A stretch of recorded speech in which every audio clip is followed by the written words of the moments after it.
Hello student, तो आप सभी को स्वागत है अपने YouTube channel SSC target job में। आज हम बात कर रहे हैं एसएससी जीडी कांस्टेबल के लिए मोस्ट इम्पोर्टेंट क्लास लेके आ चुके हैं। जिस तरह से एग्जामिनर आपके एग्ज़ाम में प्रीवियस क्वेश्चन इंपॉर्टेंट क्वेश्चन रखता है, उसी के अनुसार लाए गए क्वेश्चन हैं।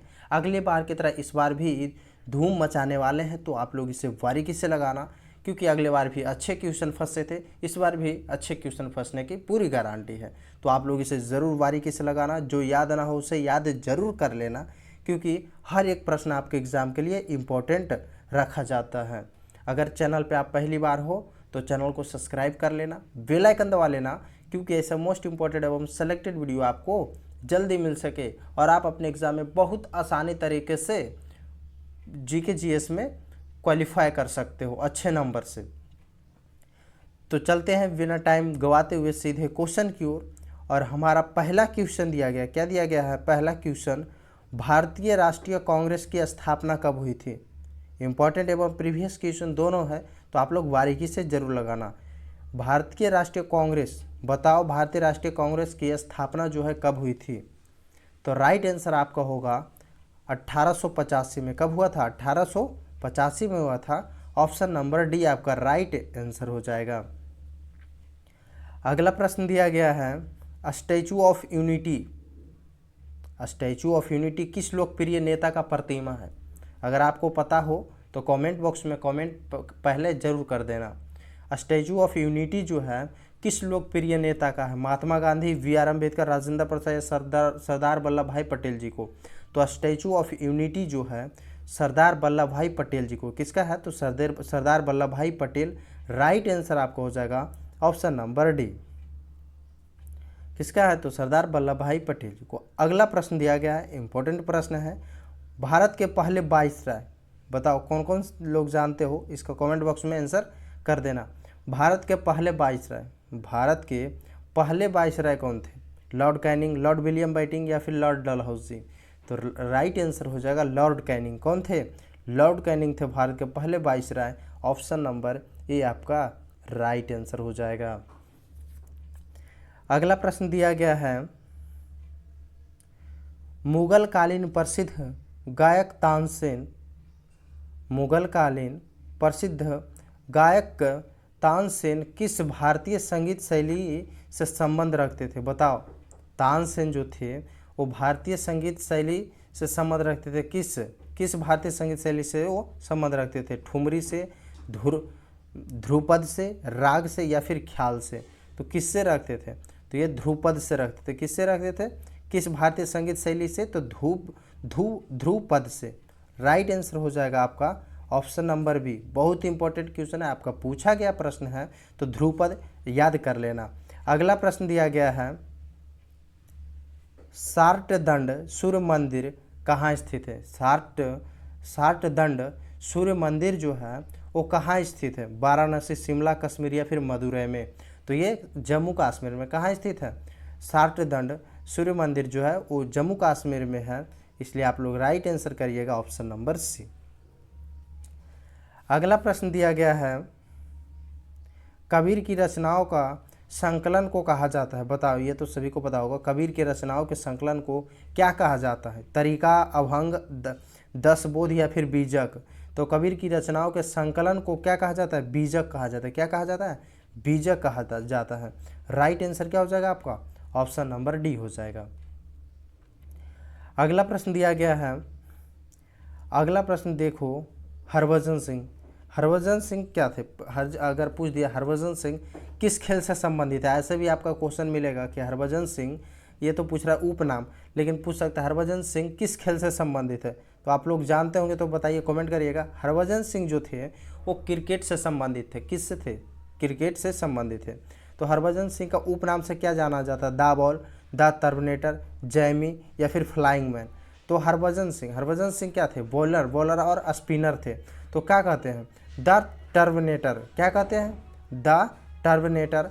राइट आंसर आपका ऑप्शन नंबर बी हो जाएगा। हरभजन सिंह जो थे वो बॉलिंग कराते थे और स्पिनर थे, तो द टर्मिनेटर से उपनाम से जाने जाते हैं Harbhajan. Right answer option number B हो जाएगा। बहुत बार एग्जामों में पूछा गया इंपॉर्टेंट प्रश्न है। अगला प्रश्न दिया गया है, दांडी मार्च दांडी मार्च आयोजित किया गया था, बताओ जल्दी। दांडी मार्च जो है वो कब आयोजित किया गया था? तो ये 1930 में। कब किया गया था? 1930 में किया गया था। ऑप्शन नंबर ये आपका राइट आंसर हो जाएगा। अगला प्रश्न दिया गया है, मिट्टी को ढीला करने और मोड़ने के लिए, मिट्टी को ढीला करने और मोड़ने की प्रक्रिया क्या कहा जाता है? निराई, सूप, बोआई या फिर जोतना? तो मिट्टी को ढीला करने के लिए जो प्रक्रिया वो जोतना, क्या कहते हैं? जोतना कहते हैं। ऑप्शन नंबर डी आपका राइट आंसर हो जाएगा। अगला प्रश्न दिया गया है, रंगपुर विद्रोह, रंगपुर विद्रोह कब हुआ था? 1783, 1729, 1986 या फिर 1689 में। तो रंगपुर विद्रोह जो है वो कब हुआ था? तो राइट आंसर क्या हो जाएगा आपका? ऑप्शन नंबर हो जाएगा बी, ऑप्शन नंबर ये होगा 1783 होगा। क्या हो जाएगा? 1783। ऑप्शन नंबर ये आपका राइट आंसर होगा। अगला प्रश्न दिया गया है, इनमें से कौन सी फसल तेल की फसल नहीं है? बताओ, तेल की फसल नहीं है। बाजरा, सरसों, सीसम या फिर मूंगफली? तो राइट आंसर क्या हो जाएगा? राइट आंसर हो जाएगा बाजरा। बाजरा जो है उससे हमें तेल नहीं प्राप्त होता है, तो बाजरा से हमें तेल प्राप्त नहीं होता है, लेकिन सरसों, सीसम, मूंगफली ये सबसे हमें तेल प्राप्त होता है। तो याद रखना, ये पूछा है तेल की फसल नहीं है, तो राइट आंसर हो जाएगा आपका बाजरा। अगला प्रश्न दिया गया है, किस वर्ष हिंदू विधवा पूर्ण विवाह अधिनियम पारित किया गया था? किस वर्ष हिंदू विधवा पूर्ण विवाह जो है अधिनियम पारित किया गया था? 1830, 1853, 1856 या फिर 1862 को? तो कब किया गया था? तो 1856 में। कब किया गया था? 1856 में किया गया था। ऑप्शन नंबर सी आपका राइट आंसर हो जाएगा। अगला प्रश्न दिया गया है, चोल वंश का संस्थापक, बताओ जल्दी कमेंट बॉक्स में कमेंट करके कि चोल वंश का संस्थापक कौन था? तो चोल वंश का संस्थापक जो था वो विजयालय था। कौन था? विजयालय। राइट आंसर हो जाएगा ऑप्शन नंबर डी। अगला प्रश्न दिया गया है, भीमबेटका की गुफाएं किस राज्य में स्थित है? राज्य पूछा है कि भीमबेटका की गुफाएं जो हैं किस राज्य में स्थित है? महाराष्ट्र, मध्य प्रदेश या उड़ीसा या फिर गुजरात में? तो आपका राइट आंसर क्या हो जाएगा? राइट आंसर हो जाएगा मध्य प्रदेश में। भीमबेटका जो है गुफाएं वो मध्य प्रदेश में स्थित है। ऑप्शन नंबर बी आपका राइट आंसर हो जाएगा। अगला प्रश्न दिया गया है, अजंता की गुफाएं, वहाँ पे भीमबेटका पूछा था, यहाँ अजंता की गुफाएं। दोनों इंपॉर्टेंट प्रश्न, कई बार एग्जामों में और जीडी में पूछा गया है। तो अजंता की गुफाएं किस राज्य में स्थित है? बताओ जल्दी। तो अजंता की गुफाएं जो है ये महाराष्ट्र में। कहाँ स्थित है? ये महाराष्ट्र में स्थित है। ऑप्शन नंबर ये आपका राइट आंसर हो जाएगा। चलते हैं अगले प्रश्न की ओर। अगर आप लोग वीडियो को लाइक नहीं किए हो तो वीडियो को लाइक कर देना, अपने दोस्तों को पास शेयर जरूर कर देना, और चैनल को सब्सक्राइब नहीं किए हो तो जल्दी से चैनल को सब्सक्राइब कर लेना, क्योंकि ऐसे मोस्ट इंपॉर्टेंट एवं सेलेक्टेड वीडियो आपको जल्दी मिल सके और आपकी एग्ज़ाम में बहुत अच्छे तरीके से तैयारी हो सके।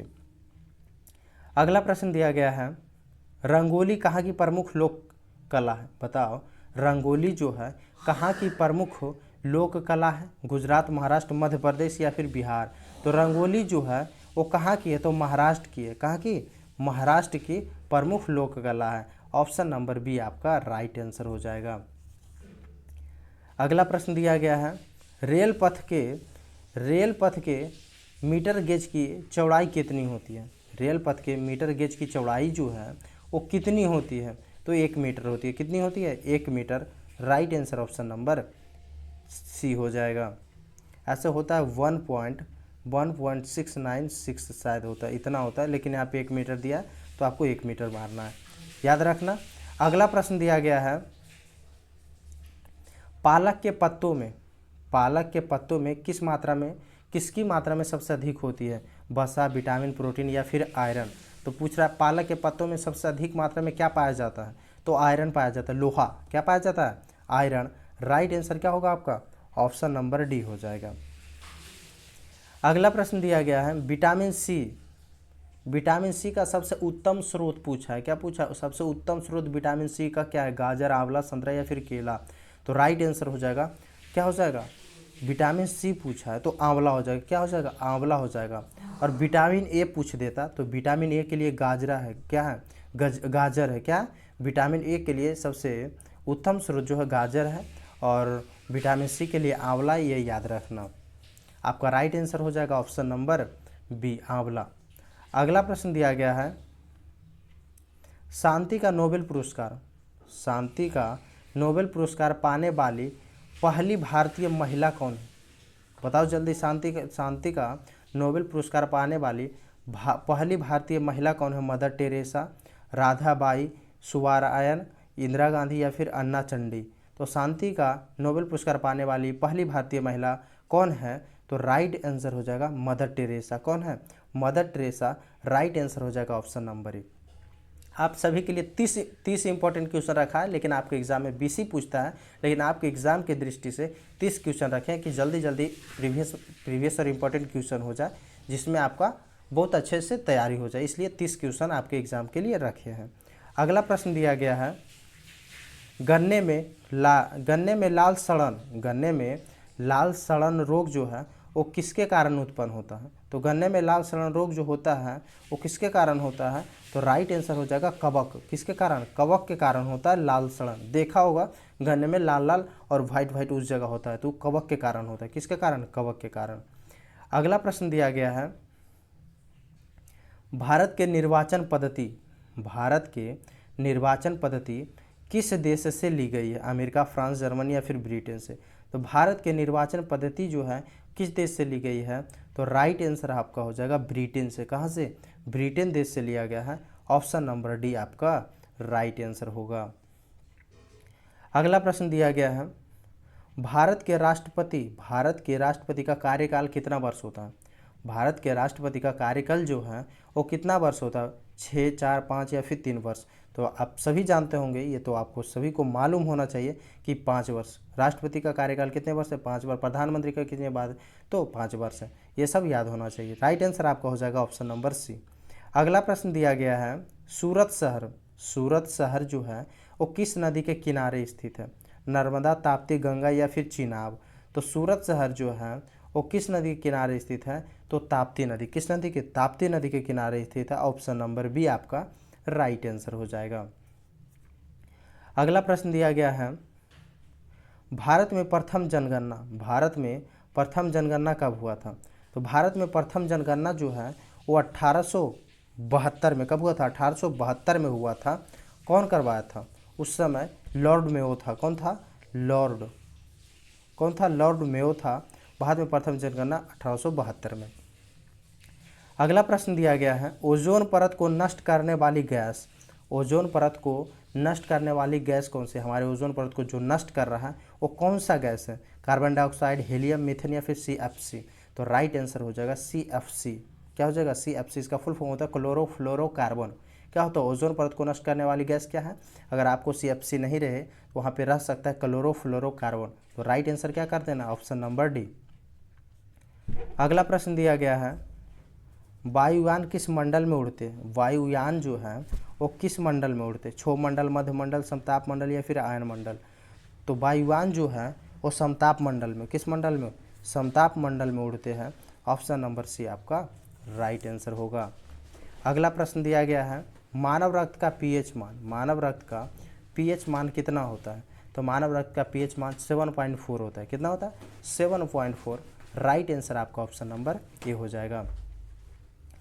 अगला प्रश्न दिया गया है, लाल रक्त कण RBC को निर्माण कहाँ होता है? लाल रक्त कण जो है निर्माण कहाँ होता है? अस्थि मज्जा, प्लीहा, हृदय या फिर किडनी में। तो लाल रक्त का निर्माण जो होता है वो अस्थि मज्जा में। कहाँ होता है? अस्थि मज्जा में। राइट आंसर आपका ऑप्शन नंबर ए हो जाएगा। अगला प्रश्न दिया गया है, गोल क्रांति का संबंध किससे? आलू उत्पादन, टमाटर उत्पादन, नींबू या फिर बादाम से। तो गोल क्रांति का संबंध जो है वो आलू उत्पादन से। किससे है? आलू उत्पादन। राइट आंसर आपका ऑप्शन नंबर ए हो जाएगा। तो आज यहीं तक मोस्ट इंपॉर्टेंट एवं सिलेक्टेड प्रश्न रखे हैं। मिलेंगे नेक्स्ट वीडियो में नेक्स्ट इंपॉर्टेंट क्वेश्चन के साथ। तो अगर आप लोग अभी तक वीडियो को लाइक नहीं किए तो वीडियो को लाइक कर देना और अपने दोस्तों को पास शेयर और सब्सक्राइब जरूर कर लेना। मिलेंगे नेक्स्ट वीडियो में, जब तक के लिए जय हिंद।